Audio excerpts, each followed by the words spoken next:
Welcome back, everybody. This is Steve. I'm Randy. Hear that little sip here? Clink. This is Bible over Beer, First Chronicles, chapter 1 through 10. Out of Kings. Out of Kings, out of Kings. Oh, First Chronicles. And we're going to blow through Chronicles, man. Well, you're going to be gone for a while, so we're not going to film for a bit. But it's the interwebs, still, nobody knows, yeah. We're going to blow through Chronicles. We're already 1 through 15 we're doing today, so. Yeah. And they're going to be quick because there's a lot. I mean, it's a repeat, I think. Yeah. A lot of repeat, but a lot less detail at this point on at least the stories we've covered in Kings. But there's a lot, we won't get into it, but there's a lot of, not that we're going to get into the names, but right. There's a lot of lineage names. So you know, I really found it helpful just to reread some of the stuff that we've already read in the past. So first when I looked at it, I thought, wait a minute, I've already read all this stuff. But then I was like, well, this is a good reminder because I don't remember. Well, there's a comparison too, because and as we get to those points, my memory will hopefully jog back. Yes, that's exactly. That's what it did for me. Mm-hmm. So 1 Chronicles, it actually got this online. I kind of Googled it, like, why are we repeating this? Most of the books of Chronicles is repeat content from the books of Samuel and Kings. In the Jewish ordering of the Bible, it is the last book. Okay, I did get that from the interwebs as well. I thought that was interesting, right? Yes. So the Jewish people have a lot less to study. Well, they don't believe in the Savior.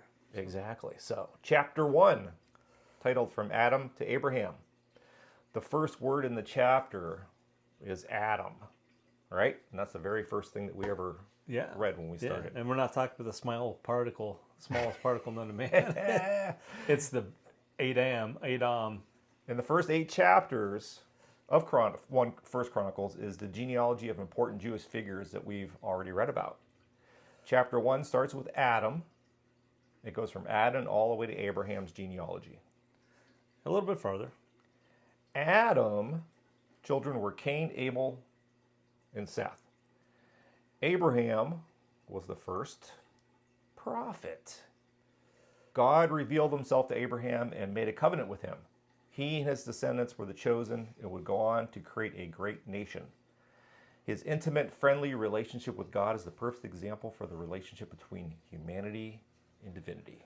That's deep, man. How do you like that, huh? No, I mean, it's really good, too, because... Did I write that line? No, I didn't.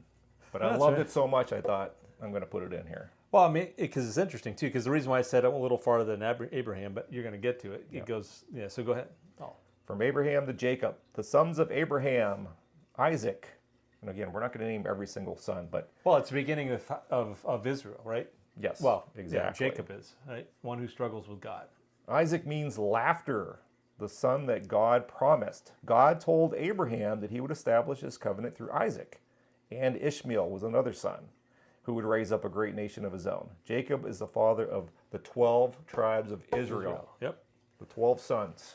And apropos, after we've gotten through here, I mean, we didn't understand quite when we're back in Samuel, I think it was, about Jacob means one who's, or Israel actually, that's when God wrestled with him, who named him Israel. That's right. One who struggles with God, and it didn't make sense. Boy, did it make sense after finishing Kings. Wow. And I did not record this, and maybe I should have. Maybe I did. Who was it that was 99 years old when they fathered a son? Lot? Wasn't it Lot? And the wife laughed. Remember that was, no. Are we coming up on that? That was Abraham. That was Abraham. Yeah. Okay. Yeah, Abraham and it was Isaac. Abraham had Isaac, which is, So that was Sarah. That was that right there. Yep. Okay. You all remember that? If you don't, I'm just happy. Go back and I'm take not sure a look. I got a lot. See, that's what I mean by like it jars those memories. So just remember, you're going to be reading genealogy. So it's name after name after name. Name after name. And then when you think there's more names, more names, there's more names. Then you get to chapter 2, which is titled The Genealogy of David. There are 19 sons of David's mentioned in the Bible, and one daughter mentioned, Tamar. She was mentioned in Genesis. The ancestry of much of the house of Judah, and particularly the house of David. You said she's mentioned in Genesis. I don't recall that. So I'll have to give me some homework. Okay, sweet. No, He's got I mean, notes, man. So he's yeah, I'm pretty sure I got it right out. no, of the, I'm not. Right I out of the just Bible. I'm not questioning you. I'm just like don't recall that. So Descendants of David, the tribe of Judah, the son with Bathsheba that ruled after David. You remember that? The woman in the distance that was bathing when David was up on Yes. his palace roof. And he who said, become what the greatest of kings, right? I mean, he committed a major sin there. David did, yes, David but he did, still yes. was God's favorite Yep. of our historical biblical folks. So they go through the genealogy of those 19 sons, but they did not include his bastards and the bastards, Yeah. the children from the bastards. So it was kind of interesting too, because it kind of like cut to the chase on a lot of this, right? So because it doesn't start mention his kids and stuff until he's into Judah, Right. and he was made king, and he had already beat Goliath, and there's no mention of that. So So let's get to the son, descendants of Judah, Onan, Shelah, Perez, and Zerah. And Onan died in the land of Canaan. Judah's daughter-in-law, Tamar, who was married to this is Judah's son, tricked Judah into sleeping with her. And she ended up having twins Perez and Zerah. interesting. Do you remember that? Remember when they slept together? She tricked him somehow. I recall that, yeah, because The room was dark. and then they wanted, yeah, there was, yep, I remember that. I vaguely remember it. Descendants of Simeon. He's known for the slaughter of the men of Shechem after the prince's son raped Simeon's sister Dinah. That's the one I remember. Yes, That's the one I exactly. remember. Okay. And remember, we're cruising through this. That was chapter 4 already, the descendants of Judah. Lots of names to read there. Oh, lots. We're on to chapter 5. Descendants of Reuben, I've got. Oh yeah, sorry. the famous sandwich. Exactly. Firstborn son of Jacob. He lost his birthright to brother Joseph because he had relations with one of his father's concubines. That I didn't remember. Yeah, I didn't remember that. I did not. Still chapter 5, descendants of Gad. Gad is mentioned a final time in the books of Samuel. In 2 Samuel, chapter 24, verse 18, coming to David and telling him to build an altar to God after God stopped the plague that David had chosen as punishment. Yes. That was Gad. Awesome. So The that's a good recap. Thank Good you. recap, yeah. The half tribe of Manasseh. Now that's funny because I remember I read that and I was like, I don't have any memory of reading half tribe. Yeah, so the half of them stayed on the Jordan. One side of the Jordan, the other half is on the other. Yeah. So you always hear half of the Manassas. And there's another tribe that I can't. Its name's escaping right now that stayed behind. So it said half tribe of Manasseh. Manasseh was one of the sons, Yep. obviously. Yeah. They're the 12 sons of Israel. And it's the tribe of Joseph. Joseph was part of that tribe. Yep. It was split into two tribes named after his sons, Manasseh and Ephraim, in the book of Joshua. It is claimed that at its height, the territory of Manasseh occupied spanning the Jordan River, forming two half tribes, one on each side. Yep. Remember in the Exodus that they didn't want to go to the land of milk and honey. They were happy where they're at. So they were allowed to stay there as long as they helped fight to claim the land of milk and honey. So We're on to chapter 6, descendants of Levi. Because of Levi's involvement with the killing of Shechemites, yeah, Shechemites, yep. in Genesis chapter 34, he suffered the anger of Jacob.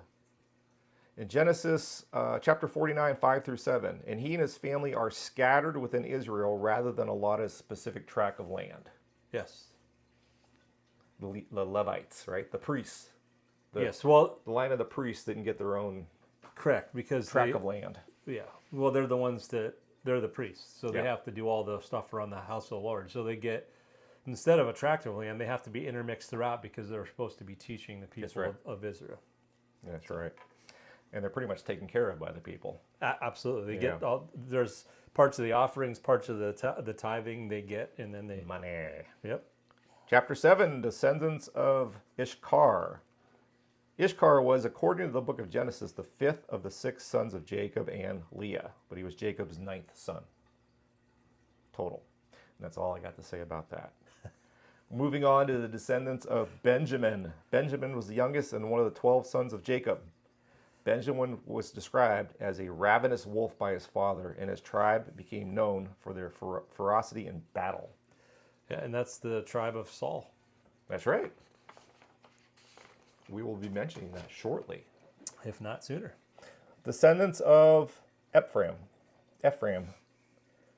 In Deuteronomy chapter 33, verse 17, he's described as a young ox. Glory is his. His horns are the horns of the mountain ox, with which all the peoples will be wounded, even to the ends of the earth. They are the 10,000s of Ephraim and the thousands of Manasseh. So that's who stayed on the Jordan. It was Ephraim. That's right. That's right. Yeah. Descendants of Asher. Asher was Jacob's 8th son with wife Leah. And all of Asher's genealogy after that. Yep, they were Building removed. nations. They're building nations. Yep. So Well, they got and to you- populate the nations. So what other one do you have? Do you have another one from chapter 7? don't. Oh, there's Naphtali. That was another one they mentioned, but I don't have any Okay. side. I mean, he did a lot of backstory, which is awesome, recapping. So instead of having to recap, this is a recap. So Yeah. cool. Awesome. Exactly. Now we get into chapter 8, a genealogy of Saul. And as Steve had mentioned, Saul was from the tribe of Benjamin, Yep. son of Kish, and he was he was the first king of Israel. Yep. When they told He was tough. He was taller than everybody else. He was Good looking, handsome, and that's what it takes to be a king, right? Looks, definitely. strength. Yeah, that's why me and Dean aren't kings. So I wonder if he drank a lot of ale. I don't know. It didn't mention that, but he might have. I don't know. On Probably to a lot of wine. chapter 9 already. And again, you're going to read all the descendants of Saul Oh, yeah. in chapter 8. Chapter 9, a genealogy of the returned exiles. That really confused me. The title confused me there for a second. And then, of course, it made sense when I read it. After so many years in a foreign land, the Jewish people could go home. See, you remember how many times God scattered the Jewish people for being evil. It's like, you're off your land. Yep. But then they would ask for forgiveness Forgiveness and atonement, and then he would allow them to come back. Yep. So there's a whole genealogy of that. And again, they talk about him pushing them off the land, they're allowed to come back, pushing them off, allowed to come back, and Old Testament. That's when we'd be going from book to book going, again? Yeah. Again, they Hold screwed my up. beer, They hold my screwed up beer. again. I mean, it started since Exodus. I mean, really. Yeah. Clearly it was before Exodus, but Yep. that's when I started taking note. So because they were. Go ahead. Yep. Sorry. Oh, that's all right. Also in chapter 9, Saul's genealogy repeated. And that's the actual title. And I'm not going to have anything to mention about this because it's a repeat of his genealogy. But what I did do is I Googled, why did they have Saul's genealogy repeated in First Chronicles? And I could not find a thing. I thought. What's the mystery here? Well, Please tell me. so it's a title, and if you read the Bible, the paper versions, we're using obviously the app, Bible app, ESV. So if you're reading NIV and all the other interpretations, they may or may not have title C section. So again, it's a title that somebody who put it into electronic form has put it in there, so it's not really a biblical thing. Okay. So I didn't find a lot of repeat either. I mean, I don't know. I guess I read. I'll be honest with you. You have way more detail than I got out of the first 10 chapters. Yeah. It was name after name, and I know our series is cover to cover, so I'm obligated to read it. But I'm going to be honest with you. It was tough Yeah, because it was it's just absolutely names, just names after names. And I mean, they're familiar names, and I remember the stories as we were told, but. It's just so much info. Well, it's hard to process. There's nothing. I don't get what I mean. So the genealogy to Jesus is what it's about. But my question is I'm not gonna take away from it other than because it's a reference. Go back and look. Oh yeah, that's it. So I digress. Exactly. And who came from what tribe? What important people yeah. came from which tribe and which descendant and so on and so forth. But we're also here to learn. So if you happen to know anything that that could help us, please. Comment, like, subscribe, share, all that great stuff. Fun stuff, yes. Chapter 10, the death of Saul and his sons. So this is another recap. Yep. Which gets really familiar now to me. So. The battle of the Philistines at Mount Gilboa. And, that was such a great story that Saul, you just can't forget Saul. That one's like seared into my brain. Saul's sons were slain. And Saul was wounded by an arrow, if you remember. And he would end up falling on his own sword to prevent the enemy from getting him. And he said abusing him and things like that. Yeah, because remember, he's armor bearer, right? So his armor bearer didn't kill him, wouldn't kill him. So, but then he followed suit. Once he saw Saul and fell on his sword, he fell on his sword as well. So exactly. But again, you can read all that. And this was God's, this was God's choice. He wanted, he was putting an end to Saul, and we read a lot of ways that Saul's family was eliminated. This is just the start. And Saul's son, was it Joseph, that was extremely close with David? I don't think it was Joseph. Remember how Davis played the musical instrument for Saul, and he had a son that became extremely close. I'll put it up. I'll find it. I'll put it up. Yeah, because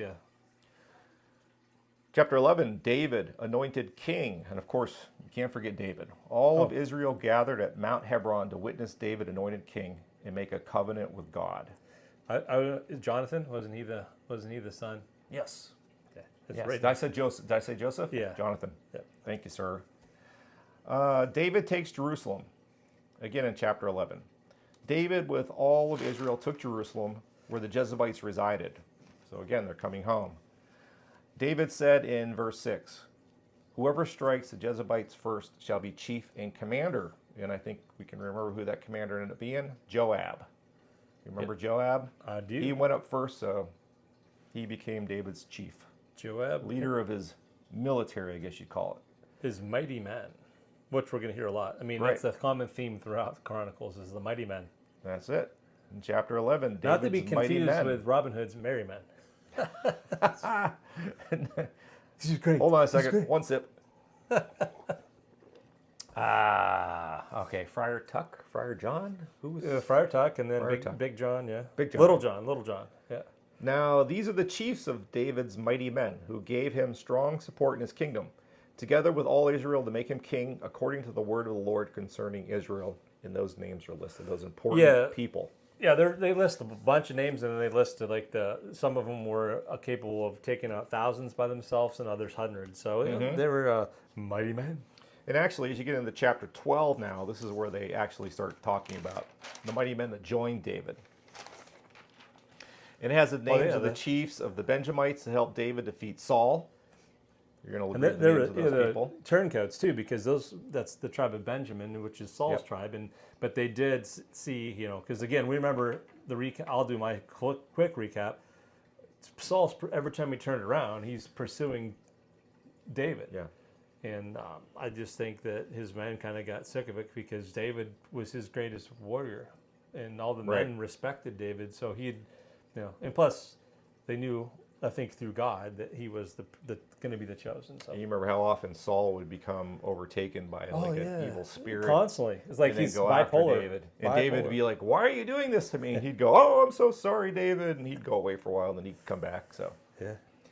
So names of the chiefs of the Benjamites that helped David defeat Saul, and there's names. And these people were bowmen that could shoot arrows and sling rocks with either hand. Then they go on to name the chiefs of the Gadites, experts with shield and spear. And some of the men of Benjamin and Judah came to the stronghold to David, and David went out to meet them and said to them in verse 17, "If you have come to me in friendship to help me, my heart will be joined to you. Yes. But if they betray me to my adversaries, although there is no wrong in my hands, then may the God of our fathers see and rebuke you. Some of the men of Manasseh deserted to David when he came with the Philistines for the battle against Saul. So they list a number of troops from each tribe to fight for David. All these men of war, arrayed in battle order, came to Hebron with a whole heart to make David king over Israel. Likewise, all the rest of Israel were of single mind to make David king." Everything just through God came together for David. Yeah, I wanted to add, so when you were saying in his comment, if you come to me with friendship to help me, yada, yada. Sorry for the yada, yada. Sorry. But the Spirit, so this is interesting because what was their original intention? Because it does say, I think verse 18 or 19, it could be 17. I'll reference it. The Spirit clothed Amasa, chief of the 30, and they said, "We are yours." Yep. So, I don't know if God just solidified that, or if, but it did. I did catch that. Yep. That was interesting to me. I mean, they joined the winning side. They joined the side that God was on. Yeah. Well, they joined the winning side. Which David's side? Yes. David's side. We're on to chapter 13. You remember, we're going up to 15 today, so we're mowing through it. You are. But again, we're able to do this because a lot of it's just a bunch of listings of stuff, which are important to read. Right. But as far as the adding context to this, We would put you to sleep if we sat here. As if we don't already. Hey, at least you would, before point. you fall asleep. Good point. So it takes you longer. Wake up, Steve Baum. There you go. There you go, buddy. The ark brought from Kirath Jearim. This is chapter 13. Yes. And it's a reminder of David gathering Israel. Verse 3. Then let us bring again the ark of our God to us, for we did not seek it in the days of Saul.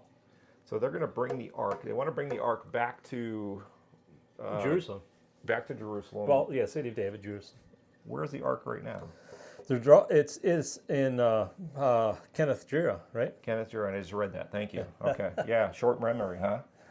Uzzah and the ark. Oh, man. Uzzah, yeah. Steve and I, burned over. I remember sitting here in front of the camera, and we were both like, what the?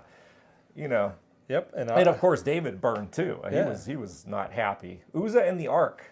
So let's see if anybody remembers Uzzah before I read it. Good. This is a reminder of the ark being moved on a new cart. I remember the new cart from Kirath Jearim. There's people celebrating. There's music playing. An ox stumbles. Does this sound familiar? And somebody who was near the ark, Uzzah, puts his hand out to grab the ark. And what happens? God struck him down. He was angered. He was angry. You're not supposed to touch, even if it's falling. You're not supposed to touch the ark. And he was just trying to keep it. And I was, and I'm not as, I guess angry is not the word, perplexed, but Yeah. I'm going to say what we lacked in when we read this before, it's brought up a little bit. We're going to get to it, and I'll paraphrase it. So God was furious for more reasons than I think I got last time, which is Uzzah. I don't think. Well, he's. They didn't do the rituals that God asked them. There's the book of Deuteronomy and all that stuff. They were supposed to do certain things before they did anything with the ark. Right. And they did not do that. They were just excited to take it to Judah. Right. So that left in my I was a little. Wow, he's trying to keep it from falling. So I'm still perplexed by that. And, and God has laws. Well, he has and laws. what he says goes. He says, "Do not touch the ark unless you're exactly so-and-so." unless you're the Levite, which is he are Levites, I believe. So that may be He why. didn't say unless it's an accident, because technically somebody could force me to touch the ark. Somebody really strong. Two guys could grab me at either side, and force my hands on it, and I'm going to get punished for that. Yeah, well, we saw Indiana Jones. That's right. Yeah. Raiders of the Lost Ark. So this made David angry and afraid. So Yes, David decided, hey, I'm not taking this thing back to the city of David. This thing's dangerous, right? So he took it aside to the house of Obed-Edom, Obed-Edom. the Jediite. He's the Jetite, not to be confused with the Jedi. He was blessed. This guy was blessed beyond belief. How long was the ark there? I can't remember. Was it 3 months? Or? Yeah, it was. Yep, it was. This guy's 3 life months. just it's like he won the lottery, Yep. right? Lord blessed. So of course, David will end up seeing this and go, "Whoa, wait a minute, we got to bring this ark back, take it from this guy." But he learned, yes. Chapter 14 discusses David's wives and children. David took more wives in Jerusalem, along with all of his other wives, and there's a list of children born to him in Jerusalem from those specific wives. Yeah, because it skips, like cut to, we're in Jerusalem, and this is where we hear the most famous one, was Solomon. But there was a couple more that remember, because Bathsheba's mother, her son was Solomon. That's right. But there was the other two, and my name has escaped me now, but remember we learned about them being sneaky and chasing and trying to kill David and chasing him out of his land. That's right. Yes. Yep. Right. Yep. Yep. And then David was upset when his one son was put to death because I think he would have forgiven him. Yep. That Well, his David was always child. upset. He was truly good at the heart. So Chapter 14 continues. Philistines defeated. The Philistines heard of David being anointed king over Israel and went out against him. David inquired of the Lord, and the Lord answered in verse 10, "Go up, and I will give them into your hands." That's a reoccurring theme, right? David asks for the Lord's advice, and the Lord backs him up. And the Philistines were defeated. And then it goes on to basically repeat again. The Philistines will end up coming back again, and the same thing. except for again. so this time, remember, God said, "No, you will not go to face them. You're going to go around the backside." That's right. When you hear The whole battle plan was different, right? Yep. So That's right. But in the end, defeated. Almost absolutely. spilled my beer. Last chapter, chapter 15, the ark brought to Jerusalem. Finally, David saw, oh, look at this guy's blessed. I want that for me. Well, he wants to bring him to where he was going to. Yeah. To the house, to the tent of the Lord. And David prepared that tent for the ark. And the Levites carried the ark. A list of people David had gathered to watch. Yeah, it was a whole list of everything. In other words, they consecrated themselves first. So that was what I was trying to get to before. They didn't do any of the pre-service stuff. They just moved the ark, and of course it was all celebration and not tradition, I guess, or That's rituals. right. So now he's like, all right, we're going to seek and we're going to follow the rules that we're supposed to follow. And he's really specific. I mean, it goes into details and who's this and what you're going to do and how you're going to do it and who's going to carry it. And, and they talked about so I don't think they carried the ark before with the poles like they were supposed to. And that's why it was able to stumble and almost fall. So Right. So they did it the way that Moses had commanded according to the word of the Lord. According to God. No, we got According to God. And yes, exactly. Exactly. Follow directions, people. That's all you got to do. Absolutely. David, people always think they can do it better. It's Even just God's commands. I know better than God. Happens every day. David also commanded the chiefs of the Levites to appoint their brothers as the singers who should play loudly on musical instruments, on harps and lyres and cymbals to raise sounds of joy. This is while the ark is being moved. Yeah. And they list all those musicians, Absolutely. singers, and whatnot. They go on to describe the animal sacrifices made. Yep, 7 bulls, right? And 7 rams and 7 bulls. There you go. The fine clothes that David, the Levites, and the singers wore. David wore the clothing. ephod, which is interesting because that's priest garment. That's right. And as the ark of the covenant of the Lord came to the city of David, Michal, the daughter of Saul, looked out of the window and saw King David dancing and celebrating, and she despised him in her heart. Because remember, he's going crazy. Yeah. He's like, he looked like a madman out there. Yes. That's how they described it, right? and must remember she's Saul's daughter, and I don't think she was probably still loyal to him. And it was funny. There was a look. I don't know, funny, but it was more.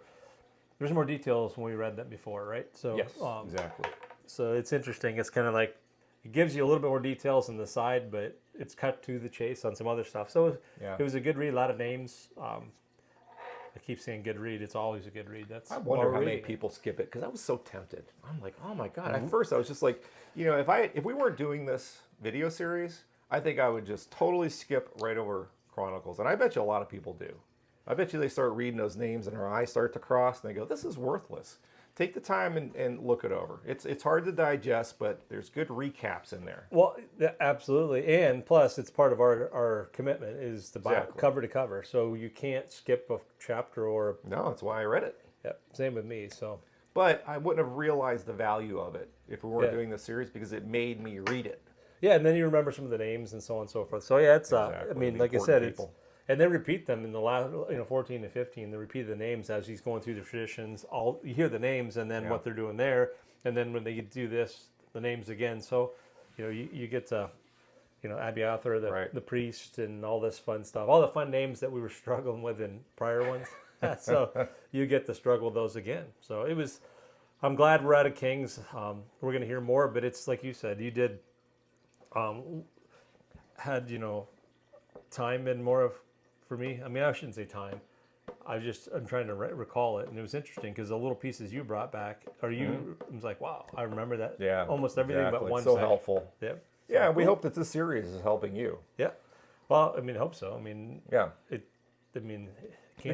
you get a little, I always learn from going to like seminars and things like that. If you just walk away with something, something small, you've gained something. Like I said, it's not trivial. I don't find it trivial, but I do find that studying and reading His Word, I can smell the BS a little bit better, and I'm not bloviating at all. I mean, I really notice just the world we live in today. It's time to start reading. I think it's, in my opinion, I think that's why it's such a strong desire for me and to do that. So, but I don't want to get too deep. But it's definitely, there's just times when it feels like the world's blowing up. Yeah, I mean, so many things happening at one time. Well, and then you read what we're reading, and they're like, Yeah. well, it's kind of been doing that for a long time. Yep. So, but it is nice. I mean, it is good to be able to get, I think discernment's a word I use a lot. So, but it is, and we're still in the Old Testament. I keep saying I can't wait to the good stuff, and it's all good stuff. I mean, you have to learn the path forward. That's why it's all there. Right. There's very important pieces in the Old Testament why we're reading it. It's foreshadowing and repeating. God had a plan for us humans and the way we understand stuff. And I'm starting. It's easier to understand by reading it. Sometimes you don't quite get it until you read it. It's like yes. Exactly. And so, anyways, I don't want to ramble anymore. Exactly. so we're glad we could get this video in today. First Chronicles. I don't know how many chapters. 1 through 15. We have to go. Oh no, 15 more. There's 15 more chapters. Yep. I'm not sure if we'll do all those 16 through 30. We'll just have to see. Steve's taking a break for Christmas, heading down to Texas. I'll be home. My kids will be around. So taking a break from the videos. Yeah, taking a break from the videos, right. Yeah, if it's a holidays, then I'm still gonna be reading. That's what we do. Exactly right. But yeah, I did read ahead and listen to it. I listened to it quite a bit, and yeah, we're gonna get a lot of stories that we remember. So it's gonna be a nice recap. Yeah. I don't think it's as crazy with the lineage and names, but there's a couple pieces in there. So, but all right. Cool. Till then. Wonderful. We'll keep an eye out. I'll post something on Facebook that you're going to see it sooner than you'll actually watch this video. But maybe not. I mean, I'll probably get it edited. When this video is out, just remember we're going to be back in the new year with continuing on. So Merry Christmas, everybody. Happy New Year. Yep. And y'all come back now. You hear?